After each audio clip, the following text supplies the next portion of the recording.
করার সহযোগিতা পাইছে, যদি না দিতাম সে করতে পারতো না। এই জন্য বুককে আমরা পবিত্র আমানত বলি।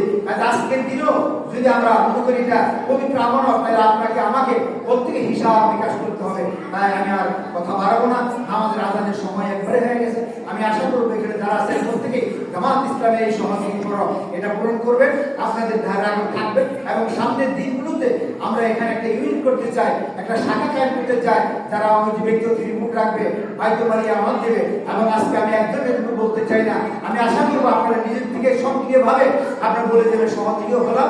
এবং প্রত্যেক মাসে এখানে যে ইউনিট হবে জামাত ইসলামের ফান্ডে আমি 10 টাকা দেবো, 20 টাকা দিব, 50 টাকা দেবো, 100 টাকা দেবো। এই টাকাটা দিলে কি আপনার সংসার খুব অভাব করে যাবে?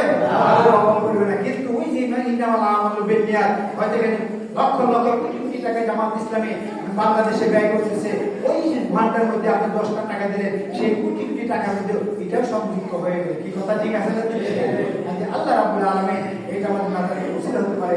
এই জন্য আমি আশা করবো, আমি আমার কথা লম্বা না করে আপনাদের বলে আসুন, আমরা জামাত ইসলামের পতাকাতে আবদ্ধ হয়ে আমাদের জীবনটা, ব্যক্তিগত জীবন, আমাদের পারিবারিক জীবন, সামাজিক, রাষ্ট্রীয়, অর্থনীতি প্রত্যেক ক্ষেত্রে কোরআনের বিধান যদি চালু করতে পারি, তাহলে আল্লাহ বলছে উদখুলু ফিস-সিলমি কাফা, তোমরা ইসলামের প্রতি ইসলামের পরিপূর্ণভাবে দাখিল করো। তার প্রত্যেকটা জিনিস না হয় তাহলে পরিপূর্ণতা হয়।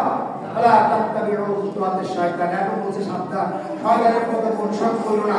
যেহেতু শয়তানি করছে, সব থেকে আমাদের শয়তানের পথ অনুসরণ হবে। তাই আসুন আমরা আমাদের জীবন, ব্যক্তিগত জীবন থেকে শুরু করে জীবন শেষ পর্যন্ত কোরআন এবং হাদিসের আলোকে আমরা আমাদের জীবন সাধারণ জন্য একটা ইসলামী রাষ্ট্র, যেখানে চাকা চালু থাকবে, সুদ বন্ধ হবে, ঘুষ বন্ধ হবে, এবং চুরের হাত কাটার ব্যবস্থা হবে, জেনাকুরের বিচার হবে, এমন একটা সমাজ কি আমরা চাই?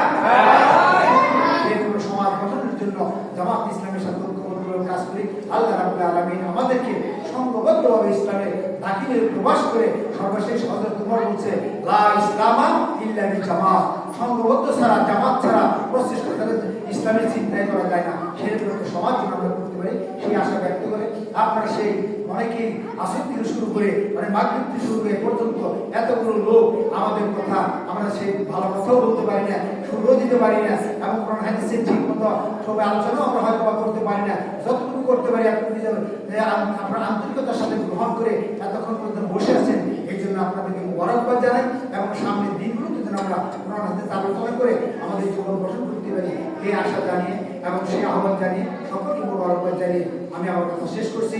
আসসালামু আলাইকুম ওয়া রাহমাতুল্লাহি ওয়া বারাকাতুহু।